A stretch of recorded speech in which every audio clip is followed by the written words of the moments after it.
In het Nederlands. Extra Journaal. Vers van de pers. Welkom bij Extra Journaal. Fijn dat u weer kijkt. We hebben weer heel veel nieuws voor u op een rij gezet en dat gaan we aan u presenteren. En we beginnen met het bericht dat kosten niet zomaar mogen worden doorberekend. Wie zegt dat? Minister van Economische Ontwikkeling Rui Sandro Seintje. En het gaat over de discussie in de samenleving. Nu blijkt dat met de introductie van een nieuwe bankkaart de kosten voor de consumenten flink zijn gestegen. Er zal 4,5% moeten worden betaald als je gebruik maakt van bepaalde bankpassen die nu in het leven zijn geroepen. Dat gaat om debitkaarten van Master en Visa. En die 4,5% is hoog en er werd vorige week gesproken dat dat misschien gevolgen zou hebben voor de verhoging van benzine, diesel, water en stroom. Nou, de minister heeft nu gezegd dat de situatie nog verder bestudeerd moet worden, maar het kan niet zomaar zijn dat benzine, stroom, water enzovoort veel duurder wordt, omdat er problemen zijn met bankpassen. Dat kan niet zomaar en dat mag ook niet zomaar. Daar zou hij op blijven letten. De hele discussie over de verhoging van de kosten om te swipen, die moeten nog verder afgerond worden, aldus de minister. Te weinig interesse om rechter te worden. Dat is de klacht die Maurits de Kort, en hij is president van het Hof, aan de Extra laat weten. Gisteren had hij een gesprek met de krant en hij zei te betreuren dat veel lokale juristen geen interesse hebben om rechter te worden. Want dat betekent dat er geen lokale rechters komen. En dat betekent dat de rechters uit Nederland moeten worden gehaald. En volgens de Kort moet er juist een balans zijn tussen lokale en Nederlandse rechters. En dat is er nu niet. En hij vindt het jammer dat juristen daar niet meer voor openstaan. Bij controles zijn er 12 personen opgepakt. Dat blijkt uit gegevens van de politie. Die heeft laten weten dat er bij controles in 5 horecazaken afgelopen weekend 12 mensen zijn opgepakt. 3 vrouwen werden uiteindelijk vrijgelaten. Maar het gaat nog om 9 personen die zullen worden gedeporteerd. Zo laat de politie weten. Er zijn 5 zaken gecontroleerd in Santa Maria, Winston Churchillweg, Mahaï en op de Santa Rosaweg. Bij 1 zaak, een populaire snack El Gordito Sabroso, werd er live muziek gespeeld zonder vergunning. Dus die zaak werd gesloten. Bij Cailon restaurant aan de Argentinaweg werden er 200 illegale Viagra-pillen in beslag genomen. En ook werd er illegaal stroom afgetapt. Dus ook die zaak is gesloten. De 3 andere gecontroleerde zaken blijven wel open. Dan is er een online petitie voor Sakito. De bewoners van de Piscaderaweg en de mensen die wonen in Royal Palm Resort klagen al langere tijd over het gebrek aan informatie over de bouwwerkzaamheden bij Sakito. Iedereen ziet het, er wordt flink gebouwd, appartementen, er komt een jachthaven, daar zijn plannen voor, hotels en dergelijke. Men krijgt te weinig informatie, er wordt niet aan de regels, de bouwregels gehouden, zo zeggen de bewoners. En ze hebben al eerder brieven gestuurd aan de ministeries zonder antwoord te krijgen. En nu zijn ze een online petitie begonnen om zich sterk te maken dat ze gehoord willen worden over de situatie rond de bouwwerkzaamheden bij Sakito. Nuto zit al jaar vast. Waar gaat dat over? Dat gaat over het bericht dat Irvin Nuto Wawu op 14 april 2023 opgepakt is in de Dominicaanse Republiek en al een jaar vastzit, terwijl Curaçao en Sint Maarten om zijn uitlevering hebben gevraagd. Het gaat om een zaak, Themis, waarbij mensen worden verdacht van betrokkenheid bij moord, ontvoering, drugshandel, wapenhandel, witwassen van geld. Het is een zaak waarop de leider van de No Limit Soldiers, de NLS op Curaçao, Tyson Kwant, enkele jaren geleden in Dubai is opgepakt. Er wordt nu gekeken wat er met Wawu gaat gebeuren. Hij verzet zich tegen uitlevering en zit dus nu al een jaar vast al daar. En dat is reden voor de Extra om er vandaag aandacht aan te besteden. Auto-ongeluk op de Cubaweg, 2 grote auto-ongelukken. Afgelopen weekend op Curaçao. Op de Cubaweg zijn 2 auto's tegen elkaar gereden met hoge snelheid. Veel schade aan de wagens en 2 mensen moesten naar het ziekenhuis worden gebracht.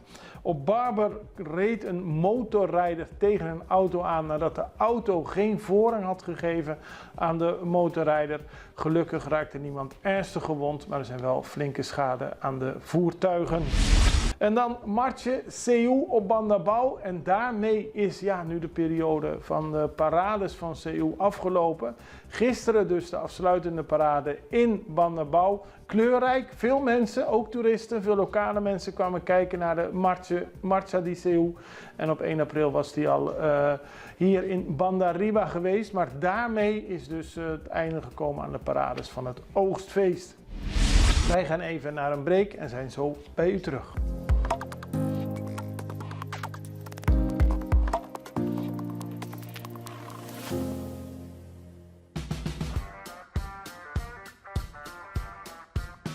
Welkom bij Heavy Mix Concrete.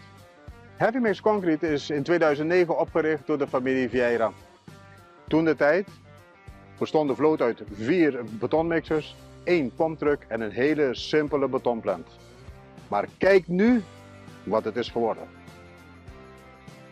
14 betonmixers, 6 betonpompen en een nieuwe betonbatchingplant.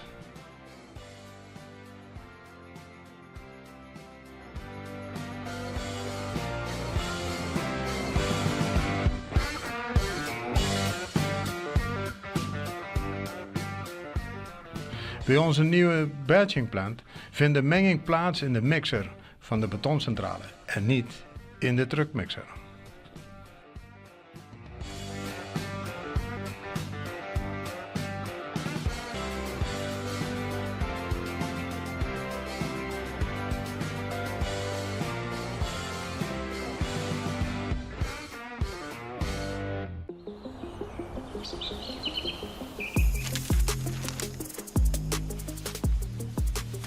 Welkom op Curaçao, een van de mooiste eilanden in de Caribiën, een ware parel. En het is een eiland waar je van heel veel zaken kunt genieten. Van de natuur, van de zee, van het eten, van de mensen en zoveel meer. Curaçao is een eiland waar heel veel gebeurt op het gebied van politiek, cultuur, sport en zoveel meer. En Extra Journaal brengt het belangrijkste nieuws van Curaçao. Maar we hebben ook aandacht voor al het nieuws op Bonaire en Aruba en op de bovenwinden, Saba, Sint Maarten en Sint Eustatius. En we belichten al het nieuws van alle kanten. Het nieuws is duidelijk, actueel en vers van de pers. Extra Journaal, elke werkdag op Salto.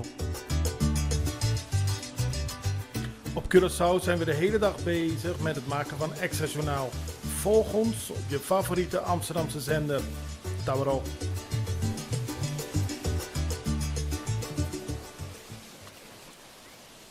We beginnen op Aruba, want op Aruba heeft een grote groep mensen zaterdagmiddag deelgenomen aan een mars tegen dierenmishandeling. Mensen waren gekleed in het wit of volledig in het wit met een t-shirt met het gezicht van de recentelijk overleden hond Khaleesi. Daardoor is heel veel commotie ontstaan. Khaleesi was een hond die werd aangetroffen door mensen van een dierenwelzijnsorganisatie en hij was al in hele slechte staat. Heel lang met een band om zijn nek vastgezeten onder slechte omstandigheden. De hond is 2 dagen nadat hij gevonden is overleden en daardoor is er een discussie ontstaan over meer aandacht voor het welzijn van dieren. De organisatie die wilde op die manier vragen om aandacht voor dierenwelzijn. Ze liepen van de brandweerkazerne naar de luchthaven tot aan het strand voor het ceremoniële huis van de gouverneur, voor het huis van de gouverneur. Daar kwamen ze bijeen en deelden momenten van solidariteit, maar het doel van de mars was om aandacht te vragen voor de situatie van dieren op Aruba. En dan gaan we naar Bonaire, want daar blijkt uit cijfers dat er steeds meer mensen met psychische problemen zijn. Het blijkt uit cijfers van de Mental Health Caribbean, MHC. Om u een idee te geven, in 2018 werden 350 mensen behandeld. In 2023 meer dan 1000. Dat is een enorme significante groei. Groter dan de groei van de bevolking, want daar werden natuurlijk ook vragen over gesteld. Er wonen meer mensen op Bonaire, krijg je daar niet meer automatisch mensen met psychische problemen mee? Ja, maar niet in deze hoeveelheid. Dus dat is een reden tot zorg waar aandacht voor moet worden gevraagd. Niet alleen de behandeling van deze mensen, ook de financiën die in orde moet zijn om te zorgen dat de mensen kunnen worden behandeld. Mental Health Caribbean is ook verantwoordelijk voor de behandeling van mensen met psychische problemen op Saba en Sint Eustatius. En dan keren we weer terug naar Curaçao, want vorige week was er het bezoek van minister Robert Dijkgraaf. de Nederlandse minister van Onderwijs, Cultuur en Wetenschap. Hij heeft heel veel gedaan, er is veel aandacht aan geweest, maar we hadden ook nog een interview met hem over een heel interessant onderwerp, namelijk het vertrek van Curaçaose en Arubische en Arubaanse studenten en van Sint Maarten en van Bonaire, maar Caribische studenten naar Nederland. Voorheen was eigenlijk alleen maar de mogelijkheid van je gaat naar Nederland, studeert er 4 jaar en je komt terug of niet. Nu zijn er veel meer mogelijkheden, of zoals de minister zegt, veel meer menus veel meer gerechten op het menu.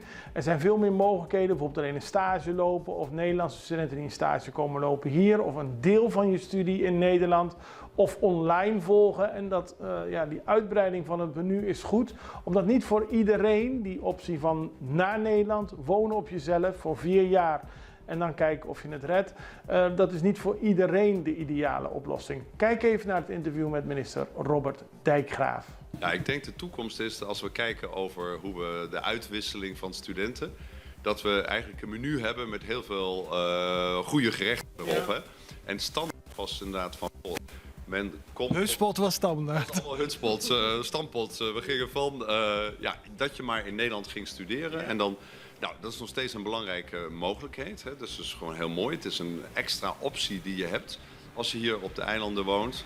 En daar moeten we ook een aantal dingen doen om dat makkelijker te maken. We hebben nu geregeld dat je je BSN krijgt voordat je gaat. Er is veel beter opvang. We hebben nu in Nederland weer een basisbeurs. Dus dat helpt allemaal. Veel aandacht ook voor deze studenten. Maar we weten ook, soms heel moeilijk. Vaak blijven ze dan in Nederland. Dus dan heb je een soort brain drain hier.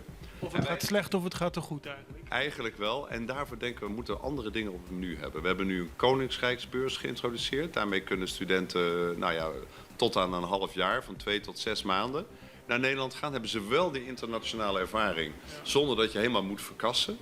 Wat je al zei, hybride.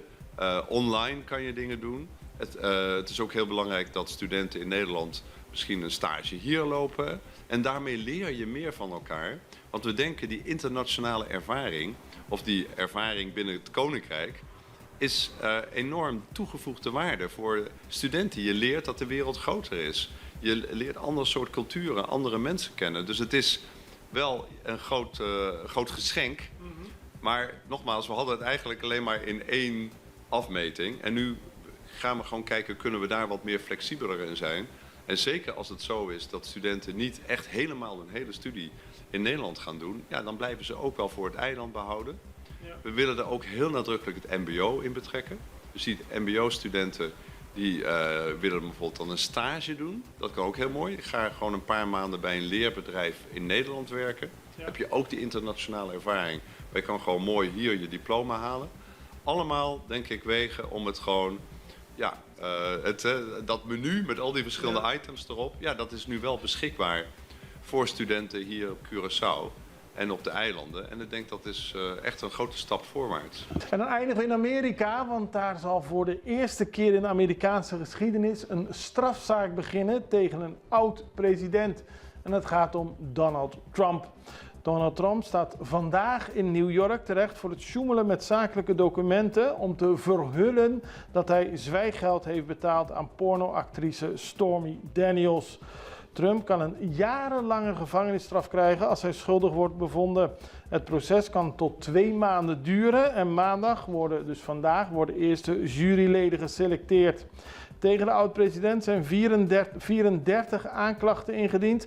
Volgens de aanklagers hebben Trump en zijn team tijdens de verkiezingscampagne van 2016 een plan opgezet om te voorkomen dat schadelijke verhalen over hem zouden lekken naar de media. En daarvoor zou aan meerdere mensen zwijggeld zijn betaald.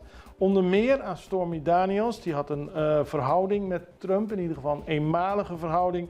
Die zou $130.000 hebben gekregen. Eerder werd volgens de aanklagers ook al zwijggeld betaald aan een Playboy-model, Karen McDougal. Zij zou $150.000 hebben gekregen. En een portier van de Trump Tower die beweerde dat Trump een buitenechtelijk kind had verwekt. Maar nu staat hij dus terecht voor het al dan niet betalen van zwijggeld aan een voormalig pornoactrice. Het is een zaak waar Trump veel tijd aan kwijt zou zijn, terwijl hij juist probeert om president te worden, opnieuw van Amerika. We houden het voor u in de gaten, zoals we al het nieuws hier in de regio voor u in de gaten houden. Dit was Access Journaal, we zijn er morgen weer. Ik hoop u ook het allerbeste. Tot ziens.